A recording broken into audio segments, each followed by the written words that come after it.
Hello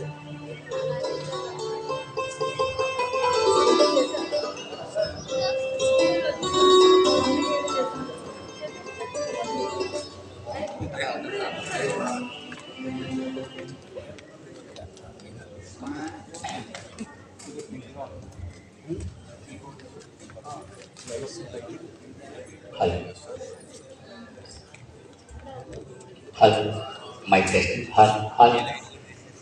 ముందుగా మీకు కూడా ప్రత్యేక ధన్యవాదాలు. అలాగే ఇక్కడికి విచ్చేసిన మీడియా వారికి, ఈ రంగాన్ని ఇంకా మనం ముందుకు తీసుకెళ్ళాలి, అందులో మేము కూడా ఉండాలి అని ఇక్కడికి వచ్చిన ప్రతి ఒక్కళ్ళకి కూడా పేరు పేరున నమస్కారాలు తెలియజేసుకుంటున్నాను.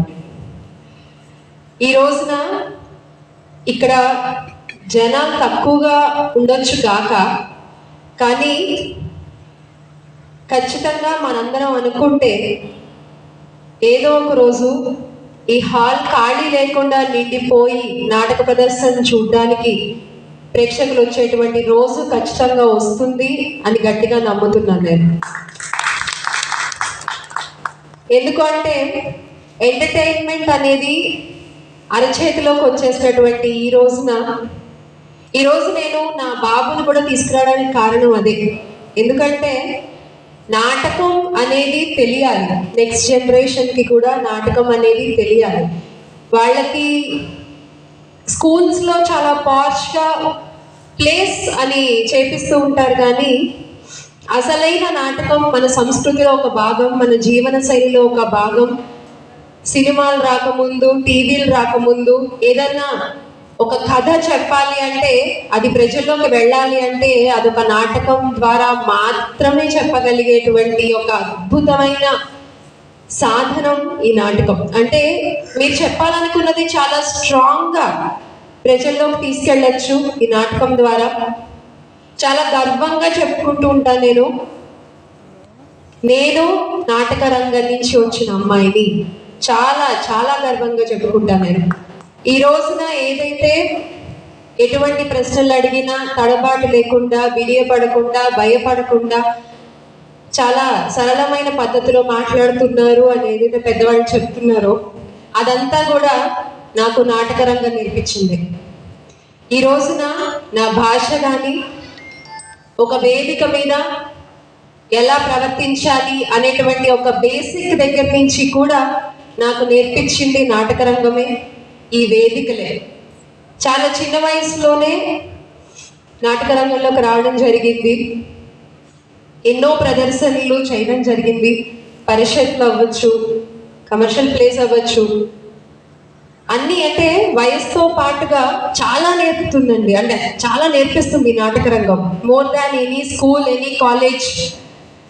ఒక PhD తీసుకున్నానని చెప్తాను నేను చాలా గర్వంగా ఈ నాటక రంగ వేదిక మీద నుంచి. ఎందుకు అంటే సినిమాల్లో, టీవీల్లో మీకు కెమెరాస్ ఉంటాయి, మీరు సరిగ్గా చెప్పలేకపోతే కనుక 1 more చెప్పచ్చు, కట్ చేయొచ్చు, ఇది బాగా రాలేదు మళ్ళీ చేయొచ్చు. కానీ ఒక్కసారి మొహానికి రంగు వేసుకుని, ఒక్కసారి ఆ నటరాజ స్వామి తలుచుకుని వేదిక ఎక్కి నాటకం వేయడం మొదలుపెట్టిన తర్వాత you have to do it అంతే. ఇంకా మీకు 1 more ఉండవు ఇక్కడ, మళ్ళీ వస్తాను వెనక్కి వెళ్ళి అంటే కుదరదు. ఇమ్మీడియట్ రియాక్షన్ కూడా ఆడియన్స్ దగ్గర నుంచి ఇట్టే తెలిసిపోతుంది. టీవీ సీరియల్ టెలికాస్ట్ అయిన తర్వాత వారానికి ఒకసారి రేటింగ్ల ద్వారా వారి యొక్క రిజల్ట్ తెలిస్తే, సినిమా శుక్రవారం విడుదలైన తర్వాత నెక్స్ట్ సోమవారం వరకు ఆడితే అది ఈరోజు హిట్ అని ఎలా అయితే చెప్తున్నారో, అంత టైం కూడా ఉండదు నాటకానికి. Immediate reaction. బాగుంటే పూలు విసురుతారు, బాగాలేకపోతే రాళ్ళు విసురుతారు. రెండిటికి సిద్ధంగా ఉండి స్టేజ్ ఎక్కాలి. సో ఇలాంటివన్నీ కూడా పోను లైఫ్లో చాలా ఉపయోగపడతాయి అన్న విషయం ఆ రోజు నాకు తెలీదు. ఉపయోగపడిన ప్రతిసారి మాత్రం ఈ నాటకరంగ వేదికని తలుచుకోని రోజు లేదు. నిజంగా వెంకన్న బాబు గారికి చాలా చాలా థ్యాంక్స్ చెప్పాలి నేను. ఎందుకంటే చదువుకునే అమ్మాయిని మృగం నాటక చేస్తున్నానప్పటికీ చూసి నీకు చాలా మంచి డిక్షన్ ఉంది, నీకు చాలా మంచి భాష ఉంది, నువ్వు ఎందుకు చేయకూడదు అని చెప్పి ఆయన నన్ను తీసుకొచ్చి నా కోసం భైరవ పుష్పం అనేటువంటి ఒక మైథలాజికల్ నాటిక ఒకటి రాసి ఒక రాజకుమార్ని లాంచ్ చేసినట్టు లాంచ్ చేశారు నాటక రంగంలో నన్ను వెంకట్ బాబు గారు. సో ఆ రోజు నుంచి ఈ రోజు వరకు కూడా నాకు కానీ మా అమ్మగారికి కానీ ఆయన ఒక ఫ్యామిలీ అంతే. మా అమ్మగారు ఇప్పటికీ కూడా చెప్తూ ఉంటారు, మా తమ్ముడిని అడిగానని చెప్పు, వాళ్ళ పిల్లల్ని అడిగానని చెప్పు అని ఈ రోజు ఇక్కడికి వస్తుంటే కూడా చెప్తున్నారు. ఇక పద్మజ ఆంటీ అయితే అసలు చాలా, వాళ్ళ వైఫ్ ఇంకా వాళ్ళకి 2 మగపిల్లలు, ఆడపిల్ల లేని లోటు నాతో తీర్చుకున్నారు అనిపిస్తూ ఉంటుంది ఒక్కొక్కసారి వెంకట్ బాబు గారు. నిజంగా ఆ పరంగా కూడా మీకు చాలా రుణపడి ఉన్నాను నేను. అలాగే ఈ రోజున అందరూ మాట్లాడుతున్నారు టీవీ సీరియల్స్ ద్వారా స్టార్ట్ అయ్యాను అని, కానీ ఆ టీవీ సీరియల్ ప్రయాణం స్టార్ట్ అవ్వడానికి వెనక ఉండి తన సొంత ఖర్చులతో నన్ను మా అమ్మగారిని హైదరాబాద్కి తీసుకొచ్చి జస్టర్లో ప్రొడక్షన్ ఆఫీస్కి తీసుకెళ్ళి అక్కడ గంగరాజ్ గారికి ఆడిషన్ ఇప్పించి నేను సంశయంలో ఉంటే కూడా లేదు నువ్వు సెలెక్ట్ అవుతావని ఆ రోజు నైట్ వరకు వెయిట్ చేసి ఫస్ట్ చెక్ తీసుకుని మళ్ళీ గౌతమి ఎక్స్ప్రెస్ ఎక్కాం ముగ్గురం ఆ రోజు. సో ఆ రోజు ఇప్పటికీ మర్చిపోలేను నేను. టాలెంట్ చాలా మందికి ఉంటుందండి, చాలా మందికి టాలెంట్ ఉంటుంది. ఆ టాలెంట్ని గుర్తించి ఎంకరేజ్ చేసేవాళ్ళు చాలా చాలా అవసరము.